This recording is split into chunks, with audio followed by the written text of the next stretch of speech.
What's going on, traders? It's your boy Matt, back at it again with another trading recap video of the $2,000 small account challenge that I started about a week ago. As you guys can see today, I'm up just a little over $6,000. That means I grew the account threefold in just 1 week. Right now, today's trading session was a lot difficult. The market was pretty quiet, and I kept making mistakes after mistakes, which are kind of good because I caught them on video and I'll be able to share it with you guys. And I hope you guys will be able to learn a little bit from that. I sure as hell learned from it because I lost money on it. I was actually up 700 bucks, almost $800 on the day, but I ended up giving it back. So let's just get right into it. So IPOB was the first trade for the day. Basically, what happened was as the pre-market got up, it went higher. I kind of had I dabbled in a little bit. I had a very small starter pre-market because generally I don't like trading pre-market. And then I waited until market open. I added there. I was trying to add into that, but it didn't fill me. The main area that I was watching for was the pre-market high. That was where my risk level is, and that's where I would have added the majority of the shares. So if you add in the majority of your shares right here, just under pre-market high, then what happens is if this thing breaks pre-market high and gets going, you'll be able to exit for a little amount of loss. Anyway, it didn't go higher. It got stuffed, washed out, and I took profit here. I mean, I added there a little bit, and then I took profit here, and I made about $112 profit on that particular trade. The next trade I took was GSX. All right, so GSX, basically what happened was I've done well with this one. The reason why is because I didn't have an early starter. I don't know, fear of missing out or anything like that. I stayed patient and I actually waited until it gave me the backside. You see, from here from $92 all the way to 102. I didn't feel like, even when this crack happened, this is the first decent crack that had happened, I didn't get a fear of missing out. I waited, I stayed patient, I waited for the backside, I had a starter, and I rode all the way to the bottom. So I had a really decent gain on this one. I only went in like 200 shares, I think, but I managed to make $343. The next trade that I took was INO. So INO, the same thing. It wasn't a gapper, but what happened was this thing actually hit the scanner and went parabolic. I waited for if you guys look at this particular candle, when something is going parabolic and you see a rejection candle, indecisive, you combine that with the level 2. So when it was going up, it was being bought up. So you see a lot of green print zone going through, and you also see a lot of buying action happening on a level 2. When the momentum shift, that's when I had a starter. And then I took it slowly, peeled it off as it went up. And then I also took a second trade on it. So I took the profit here. I waited. It came back up. I added into that. And then I took some profit. I mean, the last one that I took it was here. So the next trade that I took was again on IPOB.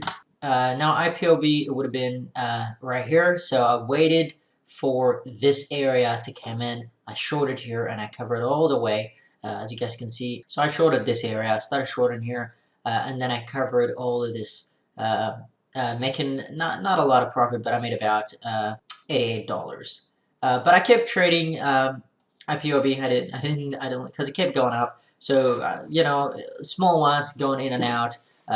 Now this is part of the mistake, right? If you guys can see, I actually lost $22. $39, almost $40, and almost $60 back to back, 3 trades on it. Now, the reason why that is for me, when something is going parabolic. So if you look at INO, right, and it makes sense to have a short position. But if you look at IPOB, but if you look at IPOB here, where I actually took the losses, it was not a parabolic. I actually made money on this move, but I lost in this one here. The reason why is because I wasn't able to stay patient, and this thing was being walked up. It wasn't a parabolic. It was a step by step. They drop it, and they pick it back up, and it goes higher. They drop it, they pick it back up, it goes higher. And every time it drops, you think it's the backside you going, and then they rip it on your face. So that was what was happening. So the solution to this is don't short anything that is slowly grinding up. You want to short that's something that's accelerating, something that's speeding up and something that's parabolic, right? That's why you want to short. You don't want to short anything that's woken up like this, right?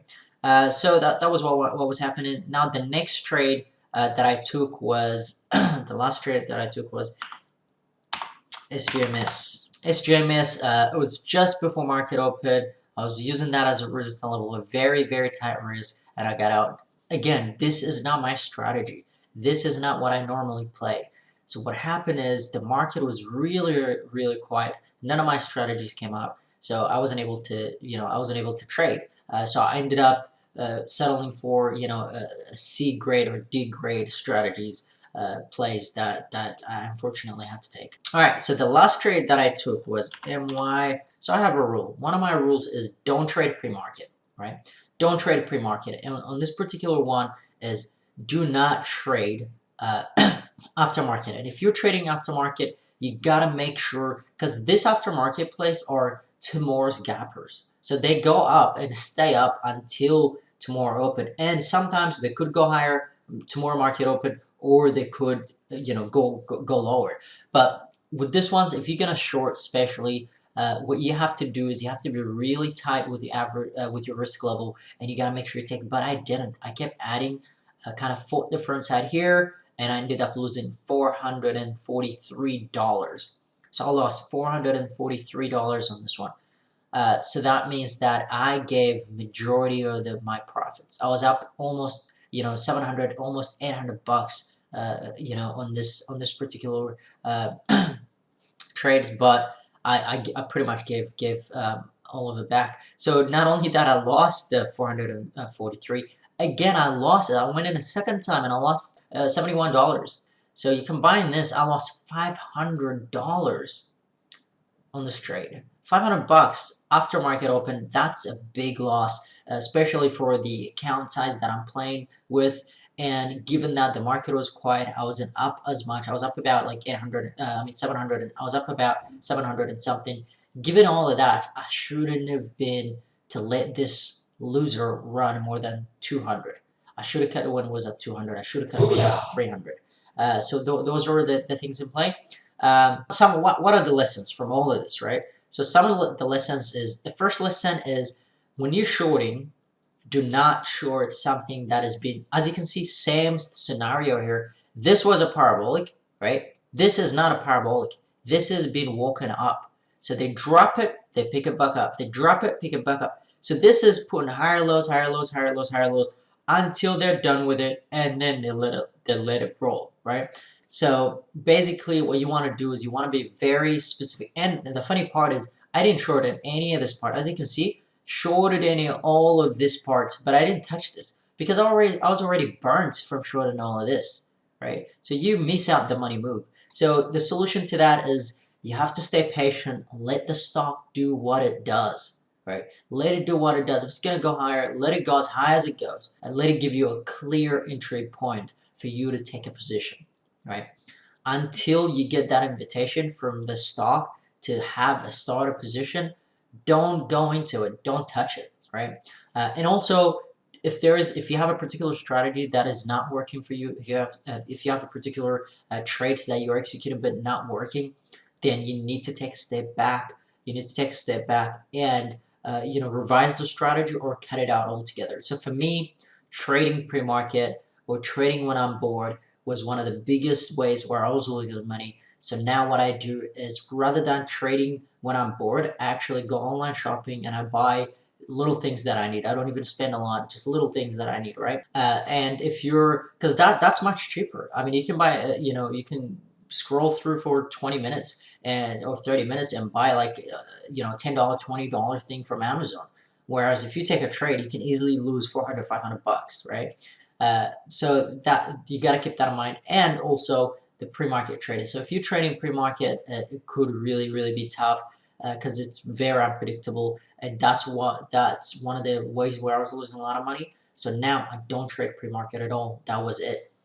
Anyway, guys, thank you so much for watching. I hope you guys learned a little bit from my mistakes and how I lost, and enjoy the video as well. Thank you. Welcome to the live trading footage, guys. As you guys can see, I already have small starter position on IPOB, a little bit of a dabble pre-market, and then I added another 100 shares here market open after looking at a level 2 and looking at a weakness on level 2. Just added. The reason why I have 200 shares here, not 700, 800 shares, is because my risk level is set at around this level right here at 17, 16.75, $17 areas. So if this stock is strong and it goes all the way up there against me, I'm only losing 200 and 250. So that's what I'm willing to risk on this particular trade. So now I'm just waiting for that area. But not only that, this would give you a lot of bullets to add because I'm not full size in yet.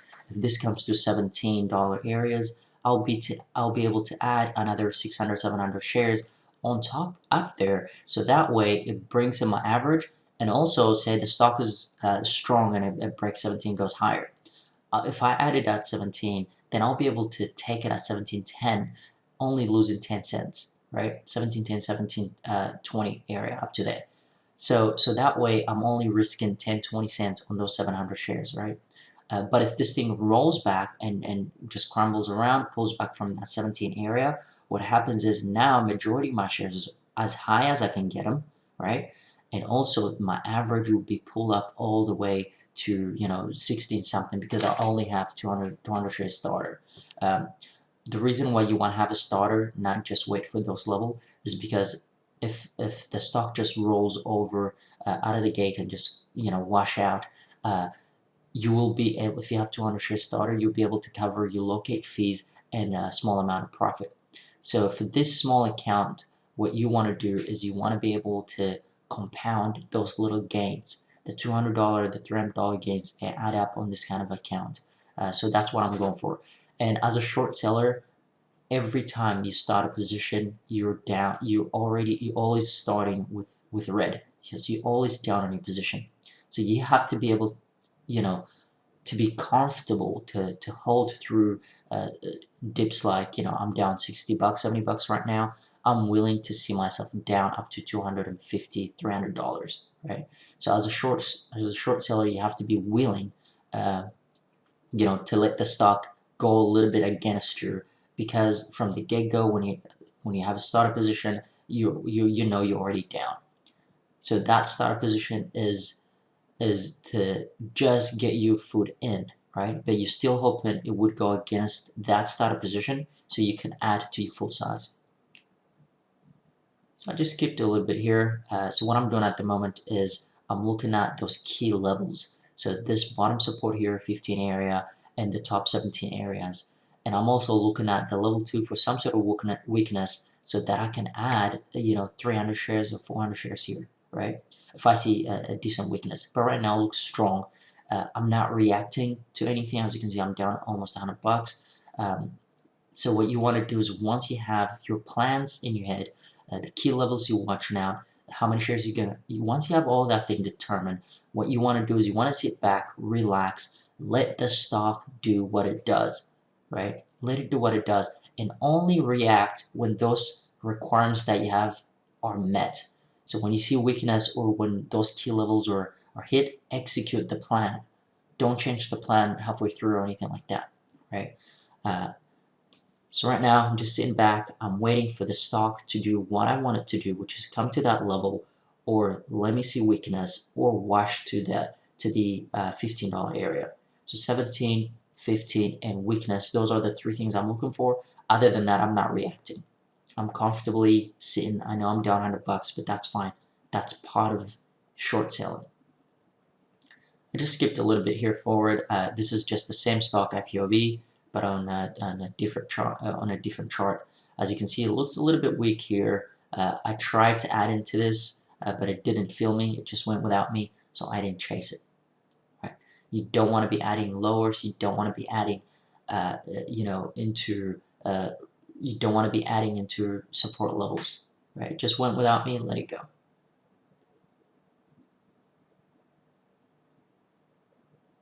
So only I have a plan where I want to add, which is that 17 areas, or if I see weakness. Other than that, I'm not reacting. So this is what you have to go through to make profits. A lot of people are not willing to see themselves, down $100, $200, but that is part of trading. That is how you become profitable, because every short position you get into, you almost always starting out with a down position, right? With a red position. So as you can see, that big crack is kind of a sign that it actually is almost like a backside of that. It's cracking. Momentum has shifted now. It just went below VWAP, which is a good thing for me, and I'm up. I wish I added. I wish I had a feel for those 300 shares I try to add on that $10 area, but I mean on that $16 areas. But it didn't feel me. I'm not chasing it, but I'm up about $40 right now, which is pretty good. I'm comfortably holding. I have my levels. I'm looking at that 15, low 14, 15 areas. I'm not taking it here for $30, $40 profits. So I'm not looking at the money. What I'm looking at is what the chart is doing. Right, the key levels, only react to those. So as a trader, you really got to take the emotions out of it. When you see self, up $60, but now I'm only up $11, I don't react to it. Now, as you can see, I just got into another trade, GSX. What's happening on this trade is I waited, pretty much I had it on the side monitors. I was watching it, and I'm looking at that kind of rejection from the 100 and 102. That's a whole dollar area that I'm also looking at. As you can see, I didn't have a starter at 99 or anything like that. So, I'm just sitting back. I just had a 200 shares starter on it. Maybe not the best amount of shares for my, account size. It's only, $5,000 account. So, but still a great entry. I timed it perfectly. I waited for the backside to roll. I didn't fight the front side or anything like that. I just sat back. I had it on the side monitor.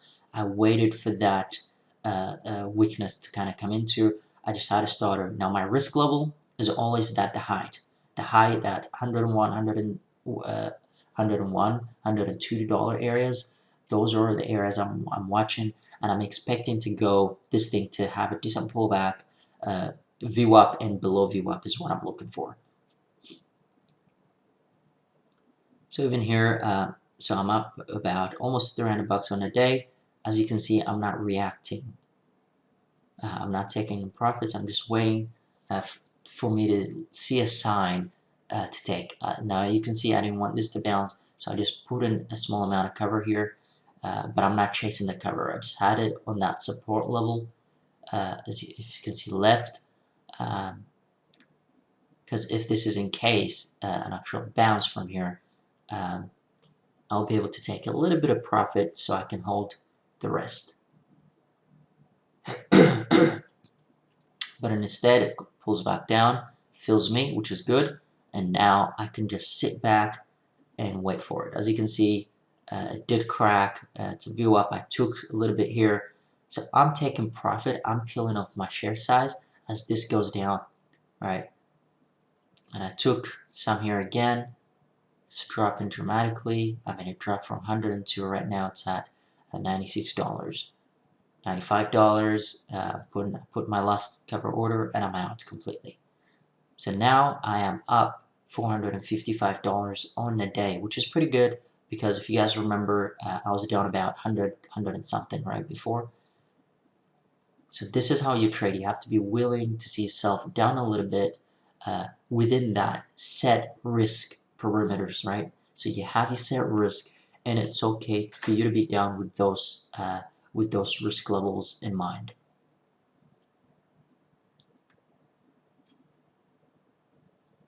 So JSX, this would have been a great buy area, buy opportunity right here, using the open range area. You could have had a small starter shares for long, but I didn't. Now I'm looking at INO just hit the scanner. I'm looking at it. I'm looking at a weakness here to have a starter. So I'm looking at this candle. As you can see, look at the time and sales. right here, it's struggling. It wants to go up, but it's been sold. It wants to go up, but it's been sold. So I'm looking at this struggle as a sign. So I'm waiting for a weakness to go into. So I'm looking at the timing sales and the level 2. As you can see, it's pulling back, but it's struggling, right? The previous candle was strong, ripped up, and the volume candle at the bottom is strong, all green.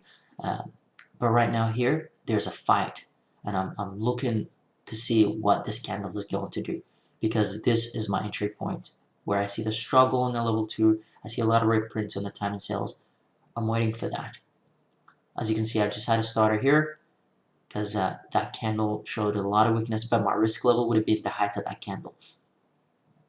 Right? I'm combining that with the volume candle at the bottom. That is marking a momentum shift for the at least a momentum shift for the foreseeable future. For this particular stock. And that volume candle right there is about 1 million sales, 1 million shares in just one candle. So I have my starter, I have my risk level, I'm sitting back down, I am looking to take profits, right? I'm looking to take profits. As you can see, I'm up almost $540 on the day at this point. I just put in, I'm taking it, I'm peeling it off. I don't take everything all at once. So I'm peeling it off. As you can see, when it goes I'm trying to cover, but it bounced back up. I don't chase it. I don't panic. I don't react, because I have my levels where I would react at. So you want the stock to work for you. You want it to do whatever it does and come to you. So let the stock invite you for entry points, and let the stock come and feel you on the levels where you want to cover at. So some would say this is a very early take, but I'm not taking everything. I'm just locking in a little bit. So in case if this thing goes higher to my risk level, then I'll probably would get out for a break even. But I'm also watching the 90 EMA. I'm long biased on this particular stock because I traded it in the past, and it generates a lot of volume. I know it generates a lot of volume, and I'm very cautious if this thing decides to come back up. So now I'm only holding 200 shares. I'm up on it. No need to freak out or anything. No need to take that $40 quick.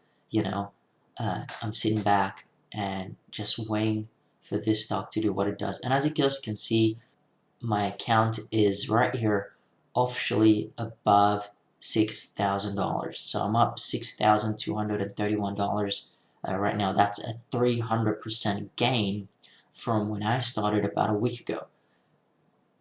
So I started with 2,000. Right now it's at 6,000. So that's a 300% gain, which is pretty good for a small account. So as you guys can see, I'm getting close to being $600 up on the day. I'm 550, 560, up to 570. So I'm looking to take another shares here, but also when a stock bounces, after it pulls back, if it decides to bounce, you will be able to pick up that momentum shift when they support the bid, when they bring in the buys, and then you'll be able to take the profits then. So those are the things that I'm looking at. I'm looking at the key levels. Now I'm only holding 100 shares. I have my set risk. I'm comfortable in this trade, right? Even if I lost on it, I would still be comfortable because I'm executing my plan, which I know works 80% of the time. So I'm just sitting back, waiting for the stock to do what it does. That's the main key. That's what I want to emphasize. Don't react to the P&L, right? Just because you see yourself up a certain amount, down a certain amount, don't react. Unless it's a big amount of money. Like I said, if you're up 10,000, take it by any means. But for this, little amount of gains for the account size, don't react to the P&L. Look at the chart, analyze what the chart will do. Have a kind of a mental picture of what the stock is going to do, and do not react unless the stock does the thing you planning it would do, right? Both sides, for the losing sides and for the winning side. For me, when I'm short at midday, I like to peel off. So I took it off, and now as you can see, it came back to the same height again, and I'm trying to add back here. I'm trying to go back in here. So I'm out of the position at the moment. And now, as you can see, I got back in again, reading the weakness on the level 2. As you can see, the 14 is a bit thick, so that's what I'm using as a risk. The risk level remains the same. So this is round 2 on INO, right? But as you can see, you see how it grinded back up. So those are the you don't want to be shorting that. What you want to be shorting are key levels. So the previous risk level is still in play for me. I'm using that as a risk level. I am in. My average is at 13.99, which the point what I was looking at was 14. Right now it's coming to 14, but I'm gonna stay patient and hold until that high risk level. Once you know what you're doing, once you set in a way, okay, I'm gonna take it here. This is my risk level. Then it becomes very easy, because the only thing you can do is just take a seat back, relax, put your feet up on the table, and unless the stock does that thing, then don't react. I know I'm really emphasizing that in this video, but it's one of the key levels where it makes trading very easy. Set risk levels, don't react. A lot of people, they go in and out, in and out, in and out. I don't go in and out. I only short a particular levels, right? And I only cover a particular levels. And unless those levels are met, I don't go in it and I don't exit out of the trade. So right here, because I'm thinking it should roll over, but it's not rolling over. So they're holding it up nicely, this 390 area. So I'm thinking maybe I should take a little bit here because they're holding it up a decent amount. So I'm seeing the weakness now. As you can see, I'll quickly take it off because now it's working in my favor. Before they were holding it up, now it's kind of dropping a little bit. I took some here, and as soon as I did, it drops. So I'm still holding a little bit of, I only took 100 shares. I'm still holding majority of the shares. I'm just gonna fast forward here, and as you can see, I took 200 off, and I'm holding the 100 shares, and I'm looking to cover here. I'm out of my position. It was a good shorting area, as you can see, and it was a good take area. I should have waited for the VWAP, but I didn't, but that's fine. And it just kept going further. Alright guys, as you can see, I am up $641 on the day, and I am in a position IPOB. This thing just broke the highs, still showing strength. So, pretty much from this point on, you don't have a set risk level. So the sky's the limit unless you're good at reading level 2. I don't recommend people, shorten this, without any set risk, right? But I'm trading it pretty much based off of a yearly chart and the level 2 mainly. My theory behind this is whoever is pushing this up, whoever is manipulating this up, they're trying to squeeze the shorts out over the high of the day because that's where most of their short stops are, and then they dump it. So that's why I'm having a starter high of the day. So as you can see, I'm still up $647 on the day, which is pretty good because if you have a small account and you're growing it at $1,000, $700 days, $700 gains a day, then your account would really grow pretty fast. Before you know it, in 2 weeks you're at 10,000.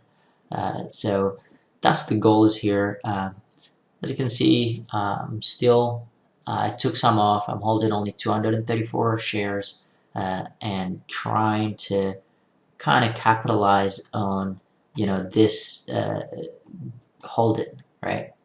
But what I want to show you guys here is as soon as I took here, you guys can see how they're going to support it. So what you want to see here is that you want this thing to roll over and get sold all the way to 16. You want to see weakness. Now I want you guys to focus on the level 2. You can see how the bid is stepping up and holding it from this rolling over further, this being sold further. So it's really hard to read, but if you guys just focus on the level 2, you can see a lot of greens are coming through. So what I'm going to do here is I'm going to speed up a little bit. and you guys would be able to go back and rewatch it again, how the bid has been supported. You can see 17 was thick. This thing went below 17, 16 something, it got bought up, and now 17 is holding. Right? This is the action where when you see this, when you expect this thing to fall and wash out, go to the 16. You see it dips below it dips below 17, but then they buy it up again.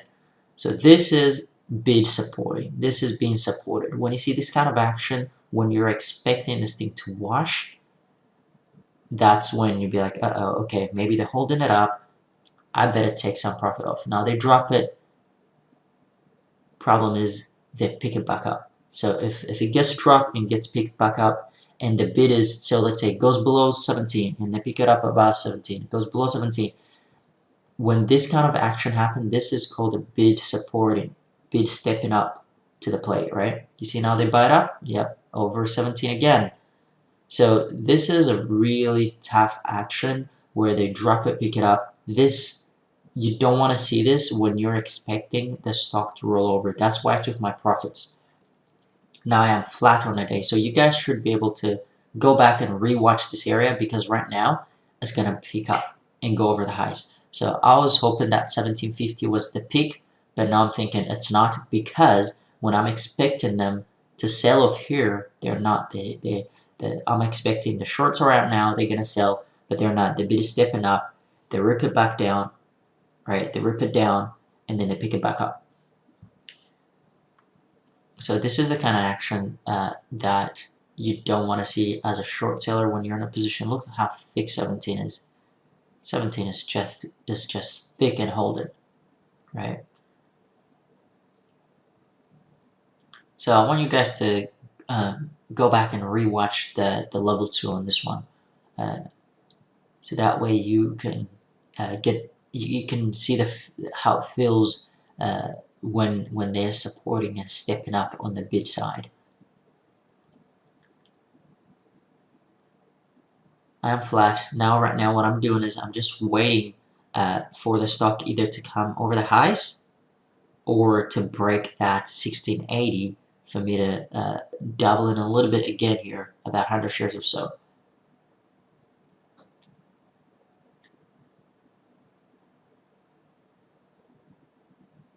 So this is the kind of stuff where I personally learned it from other people, but you can only get good at it and develop it once you put in the hours where you sit and watch it over and over and over again. That's when you be like, okay, now what they're saying makes sense, right? But first time someone tells you, okay, this is what's happening, the bid support and whatever, it might not make sense. You see, as you can see, they picked it back up. So that's how you know that 1617 area was supporting, right? That 1680 17 area was supporting. It's called bid stepping up. When it should fall and wash out, it doesn't, because right now it's pretty much over the highs of the day, right? And every short seller that was going to get squeezed is already squeezed and continuing to get squeezed if they got into this. So this is going higher. I'm looking at the level 2 here. 650 was a previous risk level. I'm very cautious, and I don't want to just jump in a half starter.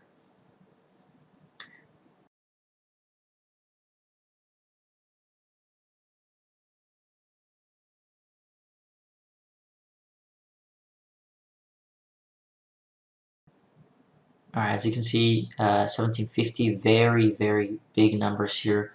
This is bid stepping up to the plate, pushing forcefully this thing higher and higher and higher, right? It's not momentum, they're not ripping it up, but they're just supporting the bid. They're not letting it fall. And then they push it up 10 cents, they hold it, and then they push it up 10 cents, they hold it, and they drop it 10 cents, and then they pick it back up. So it's a very tricky thing what they're doing here.